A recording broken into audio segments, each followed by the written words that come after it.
Hello students. In this video, we're diving into the exciting world of shapes, and we're going to focus on two super cool ones, spheres and hemispheres. So, what exactly is a sphere? You might look at a basketball and think it's just a circle, but it's actually a sphere. A sphere is a perfectly round 3D object, like a ball, where every point on the surface is the same distance from the center. When we talk about its volume, we're talking about how much space it takes up inside. The formula for the volume of a sphere is 4 by 3 into r cubed, where r is the radius, that's the distance from the center to the edge, and the value of pi is approximately 3.14. What happens if you slice a sphere in half? You get a hemisphere. A hemisphere is just half of a sphere, and it's a bit different because it has one flat side.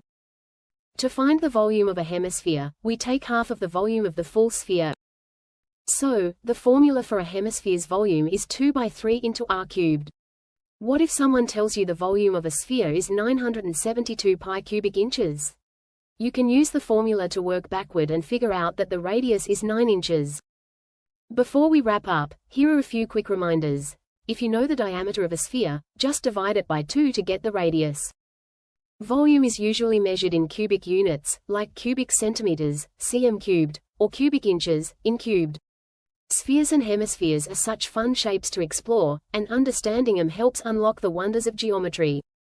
Now, here's a quick challenge for you. What's the formula for the volume of a sphere? Share your answer in the comments below. The complete curriculum for all classes is available on our channel. Check out all the links provided in the description below. Please make sure to like, share, and comment for more such videos.